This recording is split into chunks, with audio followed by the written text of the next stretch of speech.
Kompas Malam, Saudara. Presiden Joko Widodo mengungkapkan situasi di tahun politik saat ini sudah mulai memanas, Saudara, termasuk di antara sesama kawan. Dalam pidatonya di Rakernas DPP Gerakan Angkatan Muda Kristen Indonesia atau GAMKI di lapangan Benteng Kota Medan, Presiden Joko Widodo menyinggung soal situasi di tahun politik yang sudah mulai memanas. Bahkan Joko Widodo menyebut yang sudah memanas justru antar kawan sendiri. Joko Widodo juga mengingatkan jangan sikut-sikutan dalam berpolitik. Tahun politik ini sudah mulai hangat-hangat kuku dan sudah mulai cenderung menghangat. Agak memanas tapi belum panas. Dan repotnya yang sudah panas itu justru antar kawan sendiri. Sudah mulai saling panas memanasi. Maka saya minta kepada DPP GAMKI untuk ikut mendinginkan situasi di lapangan kalau ada hal-hal yang panas. Saudara, lalu apa makna dari pidato Joko Widodo yang bilang tahun politik ini sudah mulai memanas termasuk di antara sesama kawan? Kita ulas bersama dengan pengamat politik sekaligus Direktur Eksekutif Indikator Politik Burhanuddin Muhtadi yang telah bergabung bersama kami di Kompas Malam. Assalamualaikum, salam sehat Mas Burhan. Joko Widodo bilang nih situasi politik sudah mulai panas, apalagi antar kawan sendiri. Ini siapa yang disasar Joko Widodo dalam pidatonya ini? Saya kira pesan Presiden Jokowi secara normatif bisa dimaknai bahwa Presiden sebagai kepala negara dan kepala pemerintahan mengajak semua pihak untuk menurunkan tensi persaingan jelang 2024. Tetapi ketika disisipkan antar kawan sendiri, suka tidak suka publik punya asosiasi kawan sendiri di sini adalah sesama partai pendukung pemerintah. Dan kebetulan kalau kita lihat dari 7 partai pendukung pemerintah itu mengelompok ke 2 kubu. Satu adalah kubu pendukung Prabowo Subianto, yang kedua adalah kubu Ganjar Pranowo.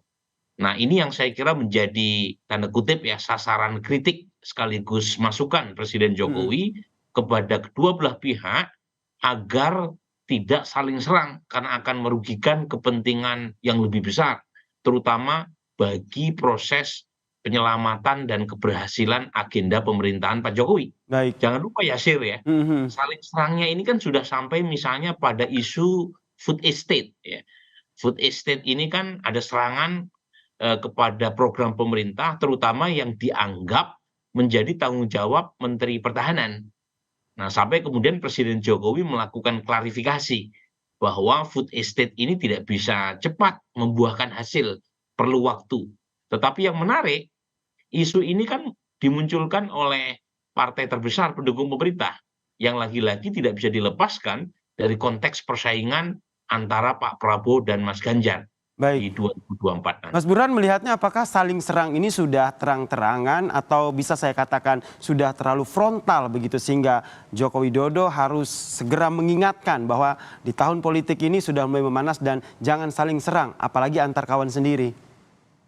Kalau disebut frontal mungkin belum ya, tetapi memang sudah mulai menghangat dan terang-terangan karena serangan terkait dengan food estate itu kan terbuka dan disampaikan oleh Sekjen PD Perjuangan yang disebut sebagai kejahatan lingkungan. Nah, ini kan menarik karena food estate ini kan sudah berlangsung sekian tahun, tetapi baru muncul belakangan seiring dengan memanasnya tensi persaingan politik antara 2 kubu yang tadi saya sebut. Ya. Tapi lagi-lagi ya, menurut saya PD Perjuangan tentu punya alibi dengan mengatakan serangan itu tidak kepada agenda pemerintahan, bukan kepada Presiden Jokowi, tetapi kepada menteri yang dianggap tidak deliver. Nah, dalam hal ini adalah mereka sasar Pak Prabowo. Meskipun memang kompleks ya soal food estate ini bukan hanya satu kementerian, tapi lagi-lagi dalam konteks politik PD Perjuangan ingin mengarahkan sasaran tembaknya bukan kepada Presiden Jokowi, tetapi kan pemerintah Pak Jokowi bisa menjadi collateral damage karena serangannya ke Pak Prabowo dan Pak Prabowo bagian dari pemerintah, pemerintah dianggap menjadi bagian dari kegagalan kalau misalnya betul ya, food Mhm, estate itu mhm. sebuah kegagalan. Jadi lagi-lagi ini menarik karena sebelumnya partai pemerintah sangat solid, ya sekarang paling tidak menjelang 2024 untuk kepentingan elektoral muncul kritik ya terbuka yang disampaikan oleh sesama anggota koalisi pemerintah. Sangat solid, kemudian ada muncul kritik terbuka seperti kata Anda. Ini ke depannya Anda membacanya seperti apa? Apakah tetap solid atau nanti akan ada ya bisa dikatakan berbeda pendapat ataupun perpecahan dalam tanda kutip di dalam koalisi pemerintahan Joko Widodo ini?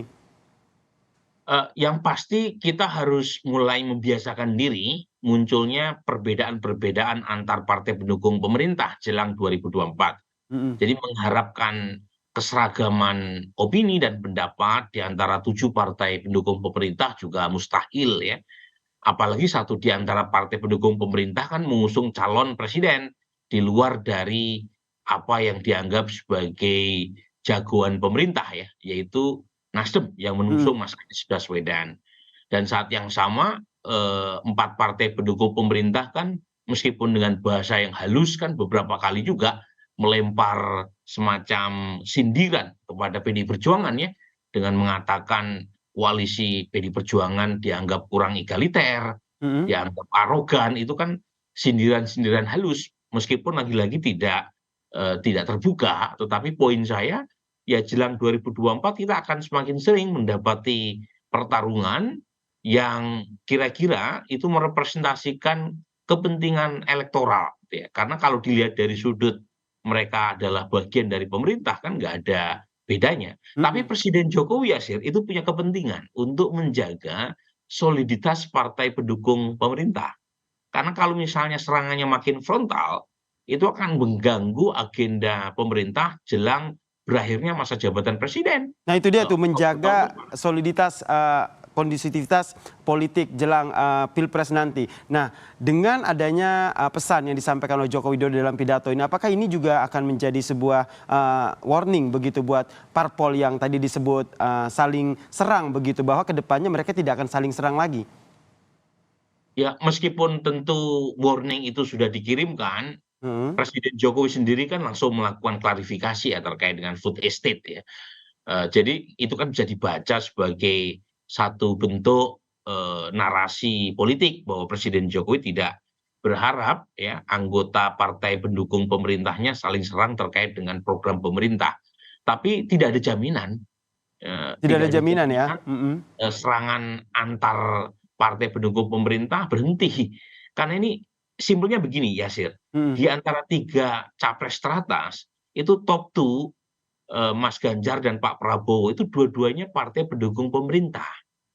Jadi kalau kemudian selisihnya tipis antara kedua calon teratas ini, ya suka tidak suka serangannya tidak hanya kampanye, bukan hanya kampanye positif kan, tapi juga negatif campaign. Negatif campaign itu boleh, yang nggak boleh adalah black campaign.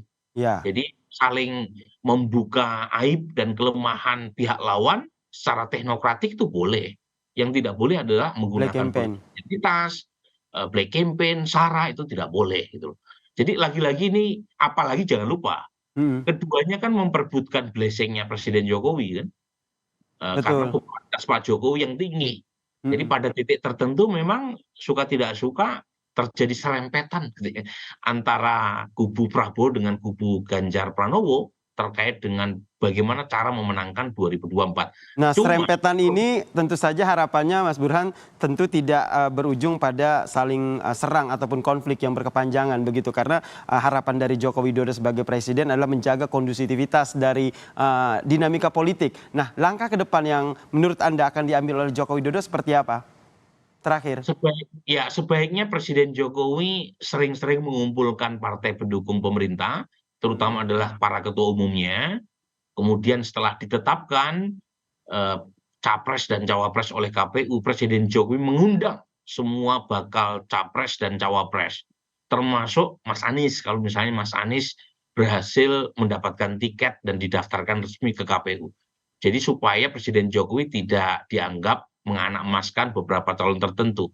Jadi siapapun termasuk partai pemerintah maupun non-pemerintah harus meletakkan kepentingan bangsa dan negara di atas kepentingan partai dan golongan. Harapan kita semua ya, dan tentu saja menjaga kondusivitas perpolitikan jelang Pilpres dan Pileg ini menjadi tidak hanya tugas Joko Widodo tapi tugas kita semua ya. Terima kasih Mas Burhanuddin Muhtadi atas pemaparannya dan telah bergabung bersama kami di Kompas Malam. Salam sehat Mas Burhan. Salam sehat.